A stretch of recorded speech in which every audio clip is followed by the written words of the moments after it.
Allez, bonjour à tous. Aujourd'hui, on part pour une véritable chasse au trésor des temps modernes. En plein cœur du Nevada, une découverte assez exceptionnelle est en train de redéfinir la richesse minière de toute la région. Regardez bien cette image. Ça a l'air de rien, juste un paysage désertique, mais en réalité, c'est une carte au trésor. Parce que sous cette surface aride se cache un gisement absolument colossal d'argent et d'or. L'acteur principal de cette aventure, c'est BlackRock Silver. Et leur objectif, c'est le projet Tonopah West. C'est un site qui est déjà connu pour son riche passé minier, mais qui est sur le point d'écrire un tout nouveau chapitre de son histoire. Ok, mais la grande question, c'est comment on passe d'une simple carte, d'une possibilité de trésor, à une vraie certitude qu'on peut exploiter. C'est là que toute la stratégie de réduction du risque entre en jeu. Parce que bien sûr, il ne suffit pas de croire qu'un trésor existe, il faut le prouver. Alors, tout commence par ce qu'on appelle une évaluation économique préliminaire, ou EEP. C'est vraiment la première étape. Pour faire simple et reprendre notre analogie, l'EEP, c'est la carte au trésor initiale. Elle nous dit où creuser, mais ce qu'il y a dans le coffre, ça reste encore un mystère. Le plan d'action est donc super clair et très rigoureux.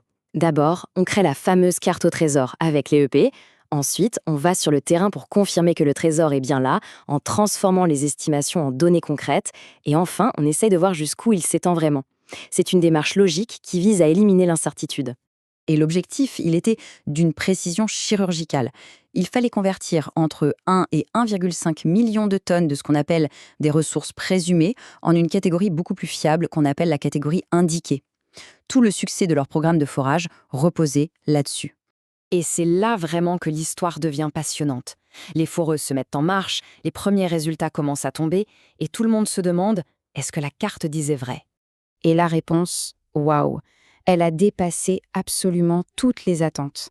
Ce n'était pas juste un oui, c'était un triomphe. Les résultats n'étaient pas bons, ils étaient phénoménaux.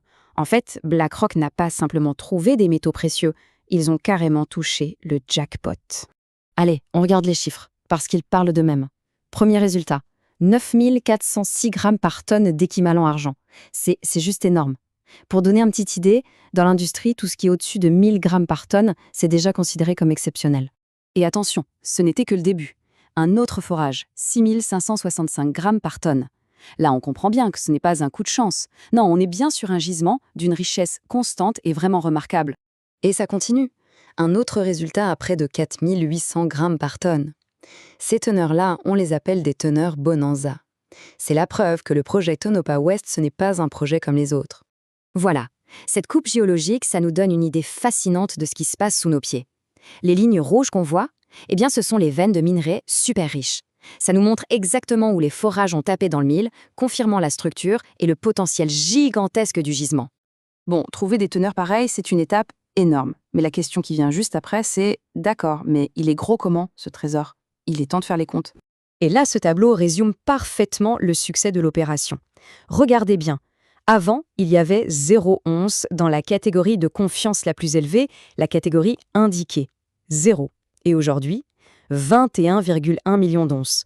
C'est un bond de géant, on passe littéralement de rien à plus de 21 millions. Alors, si on regarde la vue d'ensemble, ce qui est vraiment important, c'est cette première ligne, les ressources indiquées. On a maintenant plus de 21 millions d'onces d'équivalent argent dans cette catégorie super fiable, avec une teneur moyenne qui reste impressionnante, à près de 500 grammes par tonne. C'est le fruit direct de leur stratégie. Ce graphique, il nous montre bien la nouvelle répartition des ressources. On voit que 20% du trésor total est désormais classé dans la catégorie indiquée. C'est cette partie-là qui devient le socle du projet, la base vraiment solide pour envisager la suite. Mais concrètement, pourquoi c'est si fondamental, cette distinction ? Tout simplement parce que la catégorie indiquée, ça représente un niveau de confiance géologique bien plus élevé. C'est sur ce type de ressources qu'on peut fonder des études d'ingénierie avancées et, à terme, obtenir le financement pour construire une mine. Ce n'est plus juste une question de quantité, c'est une question de qualité et de crédibilité. Alors, la suite. Le trésor est confirmé, il est compté, l'aventure entre maintenant dans une toute nouvelle phase, et c'est loin d'être terminé. La prochaine étape, c'est moins l'exploration et plus la concrétisation. Maintenant, il faut se concentrer sur l'ingénierie, les études environnementales et, bien sûr, tout le parcours du combattant administratif pour obtenir les permis d'exploitation. L'entreprise a déjà une feuille de route bien précise. 2025, ce sera pour les études sur l'eau et l'environnement. L'objectif, c'est 2027 pour commencer à creuser une rampe d'exploration souterraine. Ça permettra d'extraire un échantillon de grande taille pour faire les tests finaux.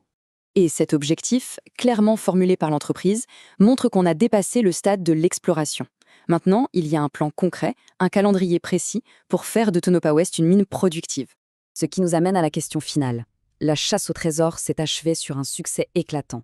La carte était juste, le butin était inventorié, la voie à suivre est tracée. La seule question qui reste est la suivante. BlackRock Silver parviendra-t-elle à surmonter les derniers obstacles pour faire de cette découverte historique la prochaine grande mine du Nevada? L'avenir nous le dira.